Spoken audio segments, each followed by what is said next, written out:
नमस्कार दोस्तों, आप लोगों का स्वागत है आज के वीडियो में। जैसा कि disclaimer, the information part on this channel is for the education and information purpose only. It is not considered to be an advice और recommendation of any kind whatsoever. Investment in stock market is subject to market risk. I am not a SEBI registered advisor. Kindly do your own research and consult your financial advisor before investing. The view shared in this video is for the education purpose only. ये disclaimer इसलिए है कि भाई देखो, कभी भी specially stock market से पैसा जो है किसी दूसरे के दम से नहीं कमाया जा सकता। कहने का मतलब है कि अगर आप जब भी टिप के भरोसे चलोगे, टिप ले सकते हैं टिप, लेकिन उस पर कॉन्फिडेंस नहीं बना रहेगा। तो इसलिए आपको सीखना बहुत ज़रूरी है। अब रह गई बात कि सर जब इतना ही टफ है, नहीं तो टफ है तो क्यों शेयर मार्केट में ही जाके पैसा कमाना, यहाँ रिस्क बहुत है, यहाँ पे जुआ टाइप भी फील होता है। ये बिल्कुल ऐसे रिफ्लेक्स एक्शन की तरह काम करता है कि जैसे कि आप हो वैसा ही मिरर में आपको दिखेगा। मतलब यहाँ पे आप गैम्बलिंग भी कर सकते हो, यहाँ पे आप मतलब लॉन्ग टर्म इन्वेस्टिंग भी कर सकते हो, यहाँ पे आप व्यापार के पॉइंट ऑफ व्यू से भी इन्वेस्ट कर सकते हो। मतलब इस तरह से चीज़ें होती हैं। जैसा आपका जो है अप्रोच होगा वैसा मार्केट बिहेव करेगा।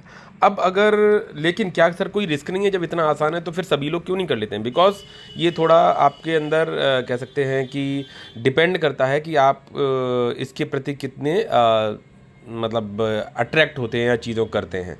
लालच मत करिए, लेकिन मार्केट से ज़्यादा होशियार तो नहीं हो सकता है कोई भी। इवन वॉरेन बफेट साहब भी जो है ना, मार्केट से ज़्यादा होशियार कोई नहीं हो सकता। मार्केट सर्वोपरि है। अब मार्केट ये बोलता है कि जितनी लर्निंग्स आप लेते रहेंगे, मैं आपको उसी हिसाब से रिवॉर्ड देता रहूँगा। सीखने के लिए अपार समंदर है, लेकिन कैसे सीखा जाए, कहाँ से सीखा जाए, कोई क्या फिक्स रूल है? कोई कहीं से बता देगा, कोई कुछ करेगा। डिफरेंट आप देखते हो कि चार्टेड अकाउंटेंट्स हैं, म्यूचुअल फंड एडवाइज़र्स हैं, देन बहुत सारी जगह से जो इन्वेस्टमेंट करती हैं, फंड इन्वेस्टर्स हैं, जो कह सकते हो बहुत सारी जगहों से इन्वेस्टमेंट होती है। उनकी रिसर्च टीम होती है। बहुत सारे लोग, बड़े बड़े पढ़े लिखे लोग रिसर्च लेवल पे लगे रहते हैं, और तब भी जाके चीज़ें गलत एंगल पे बैठती हैं। Not only from the foreign investors, जो म्यूचुअल फंड वाले हैं, जो DIs होते हैं उनके थ्रू, या इवन प्रमोटर्स भी अपनी अपनी कंपनी को कभी कभी जज नहीं कर पाते हैं। तो हम आप क्या कर सकते हैं? हम कैसे बचें? क्योंकि मार्केट में जीता वही है जिसने कैलकुलेटेड लेवल पे चीज़ों को बढ़ाना सीखा हो। ये जो भी रीडिंग्स मैं बता रहा हूँ आज से, अगर मेरे पुराने वीडियोस को देखोगे तो वहाँ पे मैं कुछ बात कह रहा हूँ, वो मेरी उस समय तक की रीडिंग्स की बात थी। और लगातार सीखते रहने को ही जो है कहते हैं, निरंतर प्रयास करते रहने को ही एक कैलकुलेटेड लेवल पे जब आपकी अप्रोच होती है तो मार्केट रिवॉर्ड करता ही है। ठीक है। अब गलती तो होगी, लेकिन अगर कैलकुलेटेड होगी तो जिंदा बचे रहोगे, और जिंदा बचे रहोगे तभी आप जाके कुछ ना कुछ कर पाओगे। जिंदा बचना क्यों ज़रूरी है, या जनरली मैं जो बात कह रहा हूँ उसके पीछे के रीजंस ये हैं कि पहले तो देखो, मैं आपको ये बोलूँ ना कि कैलकुलेटेड रिस्क का मतलब क्या है? अपने रिस्क एपेटाइट को बढ़ाना। सर रिस्क एपेटाइट तो बहुत पैसा होना चाहिए, बस बढ़ गया रिस्क एपेटाइट? नहीं। आप अरबपति खरबपति भी हो तो भी मार्केट के लिए कुछ नहीं हो, और आप अगर चंद हजार रुपयों के साथ में मार्केट में एक लगन के साथ में काम करते हैं तो भी आपके लिए बहुत वेल्थ क्रिएट हो सकती है। सर ऐसा क्या सिस्टम है? भाई देखो, ऐसा है, मैंने बोला आपको कि मार्केट का जो अप्रोच है, आगे कंपाउंडिंग होती है मार्केट में। जितना समय, लंबे समय तक आप टिके रहोगे, मार्केट रिवॉर्ड करता रहेगा बिना लालच किए, अगर रिस्क को कैलकुलेटेड करते हुए बढ़ते रहोगे। और मार्केट कभी भी रिवॉर्ड कर देगा। और जो कहते हैं रिग्रेट जो है ना, पैसा कमा लोगे तब भी रिग्रेट होगा कि मैं इतना कमा सकता था, और पैसा नहीं कमा पाओगे तब भी रिग्रेट होगा कि भैया यार मैंने ये गलती करी है। लेकिन अगर कैलकुलेटेड होगा और आगे अप्रोच होगा तो सही चलेगा। अब जैसे मैं कैलकुलेटेड अप्रोच की बात जो कर रहा था, मैंने कहा रिस्क एपेटाइट को बढ़ाना। तो रिस्क एपेटाइट को कैसे बढ़ाया जाता है? जैसे मैं आपको बोलूं कि कोई फिक्स रूल नहीं होता, मैं अपने रिस्क एपेटाइट को बढ़ा रहा हूं कि मिनी टारगेट्स में मंथन करता रहता हूं, सोचता रहता हूं। हो सकता है मैं गलत हूं, लेकिन पहले रिक्वेस्ट आपसे है कि वीडियो थोड़ा लंबा है, और रिक्वेस्ट आपसे कि चैनल को ज़रा सपोर्ट करिए, तो मेरा भी मोटिवेशन बना रहता है। मैं वीडियोस डालने के लिए उतनी वो रहेगा, पॉजिटिविटी रहेगी मेरे लिए। तो सपोर्ट करिए, बिकॉज वैसे भी यूट्यूब पे ज़्यादा चीज़ें शेयर कर नहीं सकते, लेकिन जब तक चीज़ें चल रही हैं तो मैं डाल रहा हूँ, तो इसलिए बेटर है कि आप लोगों का प्यार है जिसकी वजह से मैं लेके आता हूँ। तो please like and share subscribe जरूर करिएगा, सो दैट कि कुछ तो ग्रोथ होगी तो अच्छा लगता है, बस ये है।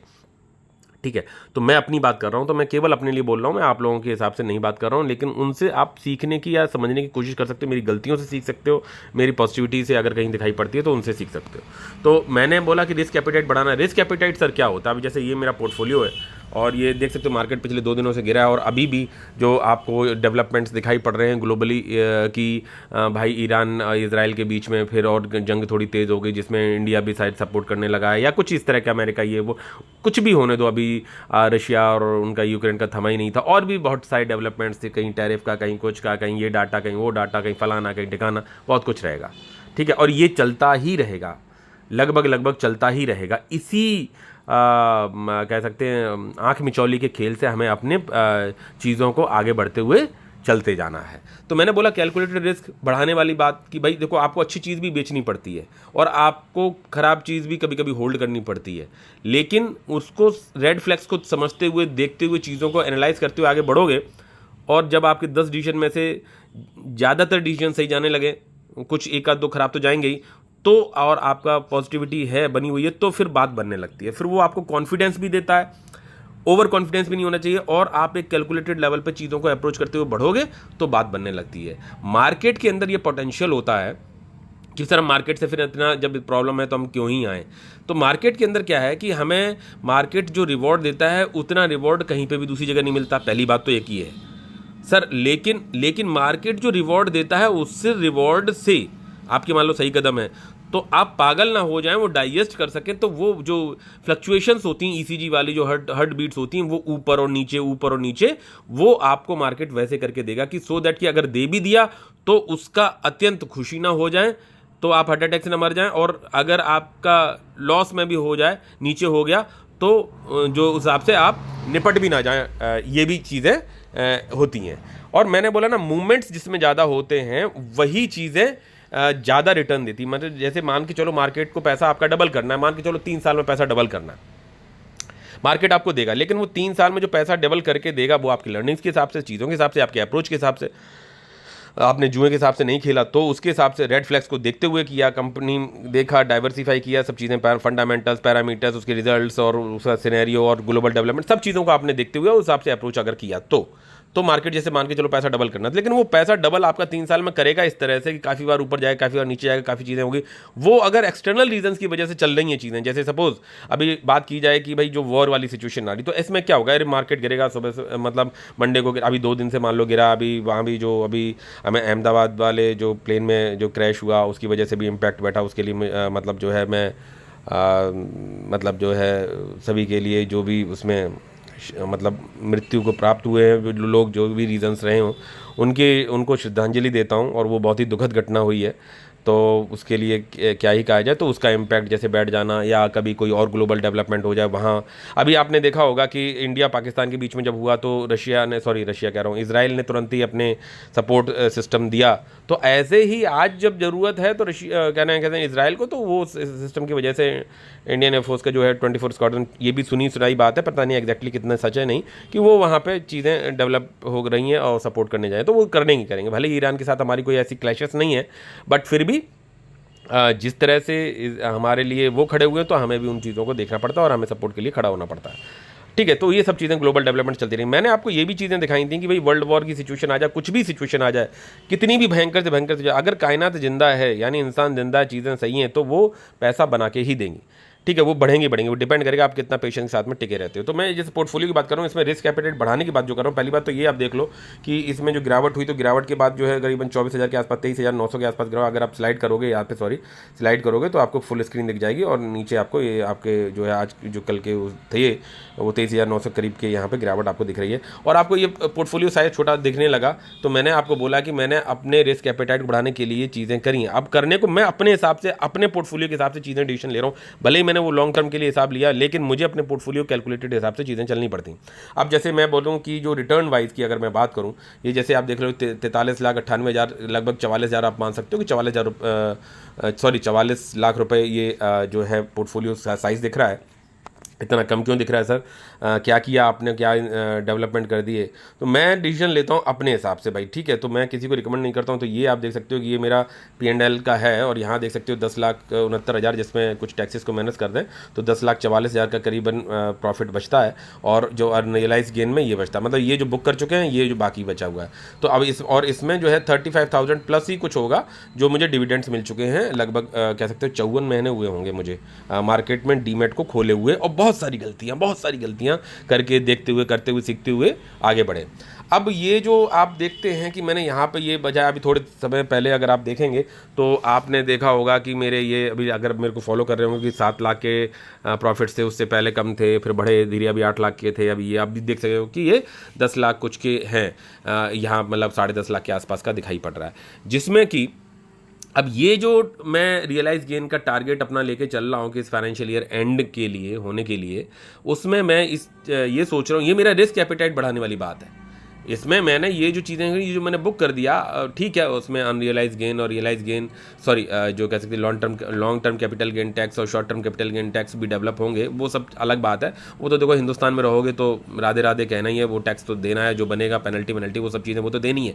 लेकिन ठीक है, जो आपने कमाया उसी में से देनी है चीज़ें, ठीक है, वैसे भी गवर्नमेंट ले ही जाती है तो ले ही जाएगी, वो अलग बात है। तो इसकी वजह से मैं, लेकिन ये नहीं है कि मैं अपने रिस्क एपेटाइट को कम करता, मतलब जो है ना बढ़ाऊँ। अब ये जो आप देख रहे हो 10 लाख कुछ हज़ार हैं, 54 महीने हुए हैं लगभग मेरे को मार्केट में डीमेट आए हुए। 1 लाख रुपए से चालू किया इन्वेस्टमेंट, धीरे धीरे जो है मैंने अपने जो अपना पैसा लगाया वो लगभग 31 लाख प्लस के आसपास लगाया। प्लस का मतलब है जस्ट 20-30 हज़ार रुपये के ऊपर होंगे करीब, तो वो तो 31 लाख के प्लस के आसपास मैंने अपना पैसा लगाया, जो कि इतने 54 महीनों में धीरे धीरे करके लगा। इसमें बहुत सारी जगहों पे लॉसेस एंड प्रॉफिट्स को बुक किया, चल गया।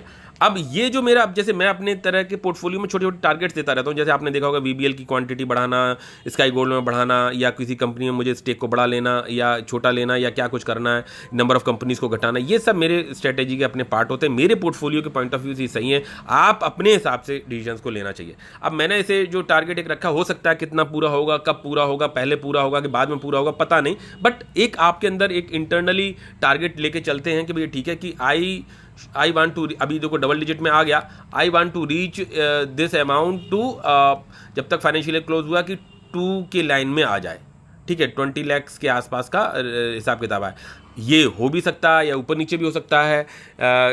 अब इसमें जो है लॉन्ग टर्म होल्डिंग के पॉइंट ऑफ व्यू से जो शेयर्स लिए हैं, हो सकता है उनमें भी मुझे कभी प्रॉफिट बुक करना पड़ जाए, या कुछ लॉस बुक वाले शेयर्स को भी मुझे बुक करना पड़े, या कुछ भी कर सकता हूं मैं।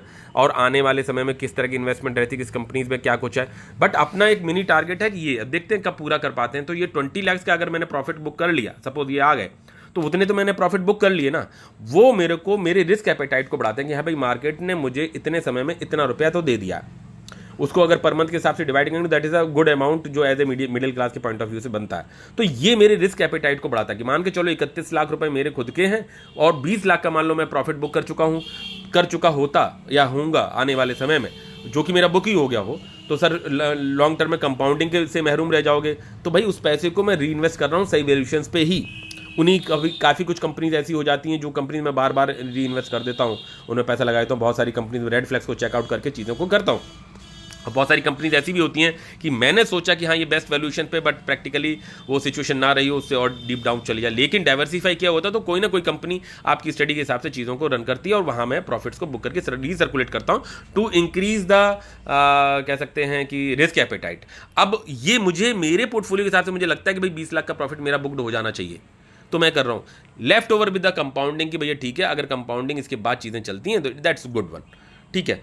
तो री इन्वेस्ट कर रहा हूँ, घर नहीं ले जा रहा हूँ, तो एक बात है, लेकिन प्रॉफिट बुक करके कर रहा हूँ, ऐसा फ्रीक्वेंटली करते ही रहना है, that is not also good. भाई आपको अपने टारगेट के हिसाब से चलना है, अपने पोर्टफोलियो के हिसाब से चलना है। तो मेरा अपना जो अपने एक टारगेट रखा, जैसा मैंने आपको काफ़ी बार बताया कि जैसे मैंने वीबीएल में शेयर्स बढ़ाने की बात करी हो, तो मैंने पहले इतने तक ले जाऊंगा, इतने तक ले जाऊंगा। अब आज 1905 शेयर्स हैं, तो 2000 का टारगेट ठीक है, अगर वो मुझे मौका देगा तो होगा, नहीं देगा तो पीछे भी नहीं पड़ना है। स्काई गोल्ड का टारगेट हो या और भी कंपनीज का टारगेट हो, इस तरह का मेरा रहता है। बहुत सारे कंपनीज में टारगेट जो लेके चलता हूँ वो गड़बड़ भी जाता है, तो ये मेरा अपना एक मिनी टारगेट लेके चला हूँ। और अगर मैं प्रॉफिट्स की बात करूँ तो जो टोटल अभी हैं, तो आप ये देख सकते हो 10 लाख ये, 5 लाख ये, 10-15 और ये करीबन 90 ये, तो 15,90,000 जो अमाउंट है पैरेलली जो है 35,000 के करीब का वो है। तो आप ये देख सकते हो कि 16 लाख प्लस का, 16,25,000 के लगभग 16 लाख प्लस का आप मान सकते हो कि मुझे प्रॉफिट्स अभी हुए हैं। अगर हम 16 लाख के प्रॉफिट्स को जो है कि देखना चाहें कि मतलब एक रफ आइडिया लेके चलना चाहिए। अब जैसे कल मार्केट गिरता तो सभी का गिरेगा ना, सब कंपनियां गिरेंगी या सब चीज़ें गिरेंगी, तो बाइंग अपॉर्चुनिटी है, आपके पास पैसा होना चाहिए। अब अगर हो भी सकता है, नहीं भी हो सकता है, मैं ये मान के चलता हूँ कि मेरे पास थोड़ी बहुत पूंजी हमेशा बनी रहनी चाहिए मेरे पोर्टफोलियो में टू री इन्वेस्ट। मैं ऐसा सोच के चलता हूँ, तो मुझे वो सही लगता है। तो 16,25,000 की मैंने बात करी कि ये लगभग अमाउंट इसी के आसपास का जो है प्रॉफिट्स हैं मेरे एज ऑन डेट की बात करूँ, जो कि अभी 2 दिन से गिरावट, और हो सकता है मंडे को भी गिरावट रहे due to these global tensions. तो उसकी वजह से कंपनी खराब नहीं हो जाती है, वो आपको बेस्ट वैल्यूशन पे मिलेंगी। तो ऐसा भी नहीं कि आंख बंद करके पूरा लगा दो, ठीक है, आपको उसके पी के हिसाब से चीज़ों को देखते हुए लगाना है। अब यहाँ डिवाइड कर देते हैं 54 मंथ्स के आसपास, तो ये आप देख रहे हो करीबन 30,000 रुपये के आसपास का अमाउंट पर मंथ का बन रहा है। तो इट्स क्वाइट गुड भाई, कि अगर मेरे को पहले दिन से डीमेट जब मैंने खोला, अनाड़ी था मैं, उस तारीख से अगर मेरे को 30,000 रुपये पर मंथ का एक एवरेज बैठ रहा है एज ऑन डेट, जो कि काफ़ी ज़्यादा बन भी चुका, क्योंकि 26 लाख के प्रॉफिट्स भी मैंने अपने पोर्टफोलियो में देखे हाईएस्ट, और 8 लाख वहाँ से गिर के 8.5 लाख के करीबन के भी देखे। तो मार्केट पूरा डाउन था तो मेरे भी गिरे, तो कोई उसमें क्या दिक्कत की बात है, ठीक है। तो ये अब वापस चीज़ें चल रही हैं, तो मेरा भी वापस पहुँच रहा है कि भाई ठीक है 16 तक पहुँच रहे हैं, और ऊपर जाएगा 26 के हाईएस्ट को टच करेगा तो 26 पे ही पहुंचेगा। हाँ, थोड़ी बहुत चीज़ें ऊपर नीचे हो सकती हैं कभी किसी कंपनी की वजह से, ठीक है। तो आपका एवरेज लगभग ये होता है कि भैया नीचे गए तो इतना, उसमें गए तो इतना। तो वो मार्केट जो है ना, वो अपने अपने एक उस रेशियो के हिसाब से चलता है कि भैया ऐसे चला, ऐसे चला, ऐसे चला, ऐसे चला, ऐसे चला, ऐसे चला, ऐसे चला, ऐसे चला, ठीक है। लेकिन एक ग्रेजुअली आपकी अप्रोच होती है, अगर आपकी डिसीजन सही है तो ठीक है भाई। मेरे को 30,000 रुपये पर मंथ के हिसाब से मेरे को मिल रहा है, that's a good amount, okay, ठीक है। आगे मुझे काफ़ी कुछ सीखने को मिल रहा है, तो ये तो बात हो गई इसकी। अब रह गई बात कि अगर मार्केट कल को गिरता, जो कि हर आदमी हर तरह प्रेडिक्ट नहीं कर सकता ना, कि कल गिरेगा, कितने दिनों तक गिरेगा, कब तक गिरेगा, किन शेयर्स में अपॉर्चुनिटीज हैं। स्टडीज़ आपकी लगातार बनी रहेगी, तो बहुत सारी कंपनीज में आपकी स्टडीज़ बनी रहती है, पता रहता है आपको कि हाँ भैया मैं अगर मौका मिलेगा तो आई विल इन्वेस्ट, और जो भी चीज़ें हैं मैं करूँगा मौका लगा। अब जैसे मैं अपने पोर्टफोलियो की बात करूँ, जैसे मैंने आपको दिखाया कि मैंने बुक्ड प्रॉफिट्स और जो रियलाइज प्रॉफिट वो सब है, ठीक है। अभी ये तो अब जो लेफ्ट ओवर अमाउंट जो बचा, आप ये देख सकते हो 2,81,000 करीबन मेरे पास बचा, क्योंकि मैंने कुछ शेयर चीज़ें प्रॉफिट बुक कर लिए, जो कि आपको उधर डबल डिजिट में दिखाई पड़ रहे हैं। अब ये पैसा मेरे पास लगाने को है 2,81,000। पैरेलली इस मंथ के फंड्स मैंने अभी नहीं लगाए, हालांकि कुछ एक्सपेंसेस हैं, ड्यू टू दैट मैंने नहीं लगाए, तो वो एक छोटा ही अमाउंट है, ज़्यादा नहीं है। तो ये लगेगा धीरे धीरे, और चीज़ें अगर मार्केट नीचे जाता, मार्केट ऊपर जाता है तो ठीक है, I will hold, let it भी, कोई चांस नहीं, मैंने प्रॉफिट बुक कर लिए। और अब जैसे पोर्टफोलियो वाइज बात करूँ कि भाई ठीक है सर, आप कहाँ कुछ करोगे, अभी जो मैंने खरीदा, यानी बेचा मैंने इतना ही नहीं था, मैंने काफ़ी कुछ बेचा था, उससे जो पैसा वापस री इन्वेस्ट हुआ और वापस लगा, तो जिसमें मैंने रिसेंटली अभी जैसे देख सकते हो VBL में अगर ये 465 के आसपास से आता तो फिर gradually I will increase my stakes, 1905 हैं, लेट इट बी, जो भी चीज़ें। स्काई गोल्ड की बात करूँ तो एक ठीक ठाक के 4.46% पॉजिटिविटी के साथ में ठीक लेवल पे चल रहा है, मेरा भी ठीक है लेवल पे। जैगल की बात करूँ, छोटी सी हल्की गिरावट यथार्थ बात करूँ, सुप्रीम पावर ये लॉट वाली कंपनी 2% सर्किट के ऊपर ही जा रही है, क्योंकि काम इसका सही चल रहा था। तो वीनस पाइप की बात करूँ, नेन सिस्टम्स की, ये देख सकते हो कि ये शेयर वापस अभी मतलब फिर वही लेवल पे पहुंचने वाला है, ठीक है। मेरे बाइंग लेवल्स पे फिर अगर कंपनी में कोई इंटरनल रेड फ्लैग्स नहीं है, चीज़ें नहीं है, तो फिर अगेन री इन्वेस्टिंग करेंगे। बोले सर कितना अमाउंट लगाओगे इतनी छोटी कंपनी में, जिस लेवल की मेरी स्टडी होगी, कन्विक्शन होगा, आगे इसमें बढ़ने के लिए सोच रहा हूँ, जितना होगा ये कभी ये मौका देगा, कभी कोई दूसरा देगा। मैक पावर में देख सकते हो आप, इसमें स्टेक्स को मैंने बढ़ा दिया और एक तरह से फ्लैट में हूँ, तो री इन्वेस्टिंग आपको आनी चाहिए भैया, किस तरह से करना है। नेटवर्क देख सकते हो दोबारा से रेंज में आने वाला है, हो सकता है अभी खैर बहुत दूर है, लेकिन इस लेवल पे तो नहीं आएगा, लेकिन ठीक है। अब ड्यू टू एनी रीजन अगर चीज़ें गिरती हैं और रेड फ्लैग्स इंटरनली नहीं है, इंटरनली कंपनी कोई दिक्कत नहीं है, तो दैट इज़ अ मौका कि भाई सीधे 7,000 रुपये तो लगे कि अच्छी कंपनी में, तो मौका मिलेगा तो लगेगा, नहीं मिलेगा तो कोई बात नहीं। तो इसीलिए डाइवर्सिफिकेशन करके आपको अप्रोच आपका आना चाहिए। अब रह गई बात, देखो इस कंपनी की बात करो, आइज में कभी दोबारा से 800 पे मैंने एंट्री बनाई और 10 शेयर लिए, और इसमें मैं 2 बार प्रॉफिट ऐसे बुक कर चुका हूँ। अभी इसमें इंटरनल अब 800 में बनाई, अब इसमें कितने तक जाएंगे, क्या कुछ करेंगे, ये अब जैसे इसी की बात अगर जैसे करूँ आइज में, तो पहले भी मैं इसमें प्रॉफिट्स जैसे बुक कर चुका हूँ। अब आप इसको चाहे देखेंगे, यहाँ पे ये देख सकते हो, आइज में की बात करो, ये देख सकते हो कि ये भाई पहले मैंने 65 क्वांटिटी ली, इतने पे ली, इतने पे सेल की, इतने रुपए बनाए, दोबारा से आप फिर एंट्री बन की, शायद ये मैं 2 बार में किया है, पता नहीं एग्जैक्टली, वो शायद बाद में जब मर्ज हो जाता है पूरा। तो यहाँ देख सकते हो कि फिर एक एंट्री बन गई। अब ये कब तक मौका देगा, कहाँ देगा, कोई इंटरनली इसमें कोई दिक्कत तो नहीं इस कंपनी में, तो उस हिसाब से डाइवर्सिफाई करके इन्वेस्टमेंट होता है। कभी कभी लंबा समय भी लगने के लिए होल्ड करना पड़ता है, ठीक है। और ये भी होता है कि भैया कभी कभी कंपाउंडिंग के पॉइंट ऑफ व्यू से भी रुकना पड़ता है, डिपेंड करता है कि मेरा ये जो टारगेट है वो कैसे चल रहा है। अगर मैंने इसको मार्केट नॉर्मल चल रहा और मैं टारगेट लेके चल रहा हूँ कि भाई मुझे अपने रिस्क एपेटाइट को 20 लाख तक पहुंचाना है, तो वो मेरा एक टारगेट रहता है, और मैं री इन्वेस्ट तुरंत के तुरंत करता हूँ, सो दैट कि मैं इन्वेस्टिंग से महरूम भी ना रहूँ। हो सकता है सर उसकी जिस दिन आपने री इन्वेस्ट किया उसके अगले दिन गिरावट आ जाए, हाँ हो सकता है। ये चीज़ें एकदम स्टार्टिंग में नए टाइम पर आप ये नहीं कर सकते, ठीक है। तो ये जैसे मैंने आपको आइसमेक का बता दिया कि दोबारा तीसरी बार शायद फिर मैंने एंट्री बनाई। यहाँ देख सकते हो टारिल कंपनी में मैंने 170 शेयर्स की एडिंग करी। अब आप लोगों में से काफ़ी लोग बोले हुए सर इसमें क्या कुछ है, आप इतना पैसा लगाए। मैं अभी फ्लैट में हूँ। अभी इसमें एंट्री मैंने कब बनाई है, इसमें मैंने एंट्री बनाई है, अगर आप इसको देखेंगे कि पहले से भी कितने 130 शेयर्स थे, अभी 170, टोटल इन्वेस्टिंग 1.5 लाख रुपए की। तो कोई बहुत बड़ी इन्वेस्टिंग नहीं है, क्योंकि मार्केट कैप जो है इसका आप अगर देखेंगे मार्केट कैप जो है ठीक ठाक मार्केट कैप है। एक पावर से रिलेटेड कंपनी, बढ़िया कंपनी है, अच्छे रिजल्ट्स आए हैं, लगभग 15,000 करोड़ के आसपास की कंपनी है। फाइनेंशियल्स वगैरह अगर आप देखेंगे तो ठीक है, ग्रेजुअली हर साल ठीक है, सही चल रही है, कोई दिक्कत नहीं। कंपनी फंडामेंटल्स वगैरह सब कुछ सही देखा गया, ठीक है। शेयर होल्डिंग पैटर्न्स में भी देखेंगे तो ठीक है। अभी इन्होंने प्लेज जरूर कर रखा है, तो इस वाले सेक्टर में चीज़ों को मैंने पढ़ा है, उसके बाद थोड़ा सा किया है। ऐसा नहीं कि अंधा होकर कर रहे हैं, लेकिन वहीं पे एफआईज का क्या स्टेक है, कैसे बढ़ रहा है, क्या कुछ कर रहे हैं, डीआईज का क्या कुछ है, इस तरह से भी चीज़ें आपको देखनी आनी पड़ेगी। अब यहाँ पे इन्होंने आगे इनका क्या अपडेट्स होते हैं उस पर बहुत बारीक नज़र रखने पड़ती है, और उसी हिसाब से आपको एक्शन भी लेने पड़ते हैं, ठीक है। अब इसमें जो मेरी इन्वेस्टिंग है कि मैं जैसे आप देखोगे रिसेंटली इन्वेस्टिंग है, मतलब जून अप्रैल लास्ट में मैंने बनाया है, अप्रैल मई और जून। अभी ये एक तरह से देखा जाए तो 2 महीने पहले मैं इसमें इन्वेस्टिंग चालू किया, 540 रुपये के आसपास से चालू किया, और धीरे धीरे देख सकते हो कि आप इसमें मेरा इन्वेस्टिंग का जो रहा 10 शेयर करके ऐसे करके, और ग्रेजुअली आप खरीदोगे नीचे ही जाएगा, नीचे गया, उसमें बाय किया, 484 के प्राइस पे सबसे लोवेस्ट मेरा इसमें शायद एंट्री रही है। और अब मैंने स्टेक्स को एक हैंडसम स्टेक्स तक पहुंचाना था, वो मैंने पहुंचाया। यहाँ देख सकते हो कि मेरा जो लोवेस्ट प्राइस था 484, और मैंने 490 पे भी ऐड ऑन कर लिया, काफ़ी कुछ 488 पे 484 is the lowest price for particular 1 share only. यहाँ 5 शेयर 488 पे, और 490 पे ही मैंने ग्रेजुअली इसमें अभी जो है काफ़ी ठीक ठाक की इन्वेस्टिंग जो है अभी पिछले दिनों में कर ली। 20 शेयर 10 शेयर 20 शेयर 490 के आसपास ही मैंने कर लिया। अब आगे जिस हिसाब से भी कंपनी का रिस्पांस रहेगा, चीज़ें रहेंगी उस हिसाब से, या मार्केट ग्लोबली चीज़ें कैसे बिहेव करता है उस हिसाब से मैं फ्लैट में हूँ, मेरा पैसा लग गया।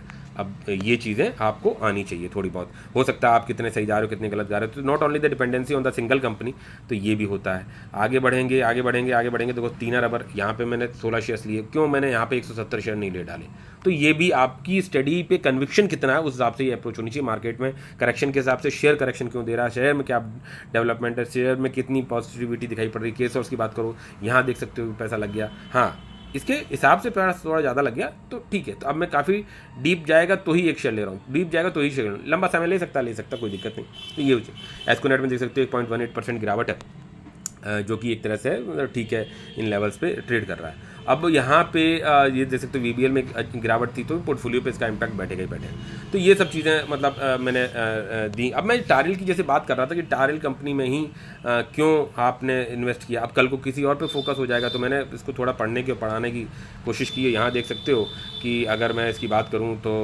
टारिल का चार्ट देख लोगे तो वैसे तो पुरानी कंपनी है और काफ़ी समय तक स्ट्रगल करी है, लेकिन उसके बाद भी अब ये देख सकते हो मेरा 480 के आसपास का जो इन्वेस्टिंग रही है, और यहाँ देख सकते हो कि ये मेरा लेवल है, और उसी के आसपास कंसोलिडेशन दे रहा हूँ, मैं अपना एक्यूमुलेट कर रहा हूँ उसी लेवल्स के आसपास, ठीक है। अब कितना ये अपने सेक्टर के पीई से ठीक लेवल्स पे है, जो आपको यहाँ पे ये दिख रहा है, ठीक है। अब जैसे और भी चार्ट्स में अगर हम देखेंगे, इसलिए लॉन्ग टर्म चार्ट के देख सकते हैं ट्रांसफॉर्मर एंड रेक्टिफायर्स में, तो देख सकते हो कि ये इतने लंबे समय तक जो है रेड में भी रहा, पैसा आधा करके रहा, लेकिन तब फंडामेंटल्स कंपनी के अलग रहे होंगे डेफिनेटली। कंपनी स्ट्रगल करके बाद में भी अच्छी बन जाती है चीज़ें, उस हिसाब से भी हमें पढ़ना आना चाहिए। कंपनी के पैरामीटर्स क्या बोल रहे हैं, डेवलपमेंट क्या बोल रहा है, वो भी चीज़ें हमें समझ में आना चाहिए। उसके ऊपर डीप नहीं जाएंगे, लेकिन मैं आपको जैसे बता रहा हूँ। यहाँ बात करेंगे मार्केट में जैसे गिरावट थी, चीज़ें गिरावट थी, और अभी आगे आने वाले समय में भी हो सकता है। तो एफआईज ने अपनी प्रॉफिट बुकिंग चालू कर दी, यहाँ पे स्मॉल कैप वगैरह में गिरावट है, और यहाँ देख सकते हो कि ये एफआईज ने माल निकालने लगे, वहीं डीआईज ने दबा के खरीदना चालू कर दी, तो मार्केट में फिर सपोर्ट आ गया। तो ये सब चीज़ें चलती रहेंगी, आपको अपने हिसाब से जजमेंट लेना आना चाहिए। ट्रांसफॉर्मर रेक्टिफायर्स की बात करूँगा तो यहाँ पे आप इसके पी वगैरह उन सब चीज़ों को चेकआउट कर सकते हो, कि देख सकते हो पी में कि ये अभी किन वैल्यूएशंस पे जो है शेयर यहाँ पे आपको दिखाई पड़ रहा है। ये काफ़ी लंबी क्लासेस की चीज़ें हैं जो कि एक वीडियो में कंप्लीट नहीं कर सकते, क्योंकि सीखने और देखने को बहुत कुछ होता है शेयर मार्केट में। यहाँ देख सकते हो 15,000 करोड़ के आसपास का मार्केट कैप है, और भी चीज़ें इसमें आप पी वगैरह सब चीज़ें आप चेकआउट कर सकते हो। डिविडेंड यील्ड कितना है, कैश कितना है, प्रोमोटर ये वगैरह कितना है, डेब्ट रेशियो डेब्ट कितना है, ठीक है। तो ये सब चीज़ें भी आपको समझ में आनी चाहिए। ये सब आएंगी तभी जब आपको इंटरेस्ट होगा इस क्षेत्र से, ठीक है। तो ये है देन आगे बढ़ेंगे। अच्छा, अभी इसमें अब एक बारीक बारीक चीज़ पे भी हम जो है शेयर्स पे आगे समझ सकते हैं कि मतलब फ्यूचर डेवलपमेंट क्या है। अभी जैसे आप इसी यही टारिल का ही खुला हुआ है, ट्रांसफॉर्मर रेक्टिफायर्स का ही आप देखो, अभी इन्होंने जो टारिल अभी ये 23 घंटे पहले का एक पॉजिटिव, मैंने तो पहले खरीदा ना, 30 घंटे से पहले खरीदा ना, अभी 170 शेयर्स कल खरीदे थे, तब मुझे ये न्यूज़ नहीं पता थी। टारिल्स डेप्ट रेटिंग से अपग्रेडेड टू A+ रेटिंग में इसको कर दिया with positive outlook, term loan fully prepaid, अपने लोन को पूरा रीपे कर रहा है। चीज़ें जिस तरह इन्होंने कॉल दिया वो मैंने पूरा सुना था, सब चीज़ें। तो आपको उसी हिसाब से जब ये चीज़ें चल रही होती हैं स्ट्रगल में, और आपको फ्यूचर डेवलपमेंट्स को देखते हुए, पढ़ते हुए, समझते हुए, तब आपको इन्वेस्टमेंट के हिसाब से चलना चाहिए। जैसा कि आपको मैंने काफ़ी बार आप गलत भी चले जाते, लेकिन वहीं पर आप डाइवर्सिफाई किया होगा, रिस्क एपेटाइट आपका अलाउ करा होगा, तो बात बन जाती है। इन्वेस्टर मीट इन्होंने भी जो किया है करने को है, बाकी मैं इसमें ज़्यादा डीप नहीं जाऊँगा। और यहाँ पे देख सकते हो गोल्डमैन सैच का जो फॉरेन इन्वेस्टर्स हैं उनका इन्वेस्टमेंट है, स्टेक को धीरे धीरे उन्होंने बढ़ाया। यहाँ देख सकते हो कि 1.25, तो इनकी भी रिसर्च अपनी होती ना, 1.25, 180, 2.64 किया, ऐसा नहीं कि इन्होंने किया तो आप ले लो। हमने फिर भी डाइवर्सिफाई किया, पूरी डिपेंडेंसी इस पर्टिकुलर कंपनी पे भी नहीं रखी हुई है, क्योंकि एफआईज ने थोड़ा सा कम किया, प्रोमोटर्स ने थोड़ा कम किया, उनके अपने नीड्स है, रिक्वायरमेंट है, और गोल्डमैन सैच ने बढ़ाया, तो केवल गोल्डमैन सैच के हिसाब से भी नहीं करेंगे, बहुत सारी चीज़ों पे हम करते हैं। अब वही देख सकते हो अभी 23 घंटे पहले जो डेवलपमेंट आया है कंपनी में कि भैया उन्होंने A+ ग्रेडिंग मिल गया, उन्होंने अपने टर्म लोन को खत्म कर दिया, तो ब्याज नहीं देना पड़ेगा, तो उनके प्रॉफिट्स निकल के आएंगे। तो ये सब चीज़ें आपको समझ के चलनी चाहिए। रिसेंटली ट्रेड्स में आपको क्या दिखाई पड़ रहा है कि अभी ये लॉग इन करना पड़ जाएगा, तो यहाँ पे देखते हैं यार, ये नहीं, सॉरी, अरे यार, लॉग इन, देन इसको लॉग आउट करना पड़ेगा। ये देखो आज डिस्टर्ब हो गए आप लोग, ये लॉग आउट करके देन लॉग इन करना पड़ेगा। नहीं, टारिल, ठीक है, ये हो गया। क्या देखने रहे थे हम लोग, क्या देख रहे थे, भूल गया यार, सॉरी, क्या देख रहे थे, मैं कुछ बताने वाला था यहाँ पे, क्या देख रहा था, हाँ, ट्रेड्स की बात कर रहा था, ठीक है। तो यहाँ पे आप ये, मैं गया इसको डालते तो शायद यार फिर वो नहीं खुल रहा है जो मैं खोलना चाह रहा हूँ, समथिंग कोई प्रॉब्लम है, ठीक है, कोई बात नहीं, वो ट्रेड्स तो नहीं आ रहा है, वो एक्चुअली में थोड़ा देख लेते हैं, थोड़ा बियर करिएगा, आप लोग तो होल्ड कर लेते हो मेरे लिए। तो यहाँ पे जस्ट मिनट, ट्रेड्स में जाएंगे, ओके शिव, लॉगिन, इसको डालते हैं, कोई प्रॉब्लम चल रही है, ठीक है, ये पूरा खुल के नहीं आ रहा है, ठीक है, कोई बात नहीं, वो भी देखी जा सकते हैं, बाद में कभी देख लेंगे। तो चलो, तो मैं जो कह रहा था कि टारिल को ही देख लेते हैं, बाकी चीज़ें बता देता हूँ। तो ये इसका मतलब ये नहीं है जाके आप ख़रीद लो, ठीक है, 15,000 करोड़ की मार्केट कैप है, ROC वगैरह ठीक है, पी भी ऑलमोस्ट जो इसके कंपटीटर्स उनके कंपैरिजन में ठीक ही दिखाई पड़ रही है। ये डेवलपमेंट्स जो हैं ये काफ़ी पॉजिटिव डेवलपमेंट्स हैं, और भी जो इसके सेक्टर से दूसरी जो हैं उनके पी देख सकते हो आप क्या लेवल पे हैं, उसके कंपैरिजन में क्या कुछ दिखा रहा है। दैन सेल्स वगैरह का भी देख सकते हो किन लेवल्स पे, आपको ये सब जाके आप पढ़ सकते हो, चीज़ें आपको पता चलेंगी। वीडियो ज़्यादा लंबा हो जाएगा तो मैं ज़्यादा कुछ यहाँ पे आपके साथ में डिस्कस नहीं कर रहा हूँ, लेकिन काफ़ी कुछ पॉजिटिविटी के साथ में ये हो, चाहे दूसरी कंपनी जो मैं बाय कर रहा हूँ या सेल कर रहा हूँ या देख रहा हूँ, तो ये रिकमेंडेशन किसी चीज़ का नहीं है, लेकिन हाँ ऐसे ही करके बढ़ा जाता है। तो आपने देखा कि किस तरह के डेवलपमेंट्स हैं, कैसे कैसे कुछ करना है। तो लाइक ज़रूर करिएगा, शेयर करिए, सब्सक्राइब करिए, और मिलते हैं नेक्स्ट वीडियो में। टिल देन, जय हिंद, जय भारत, बाय बाय।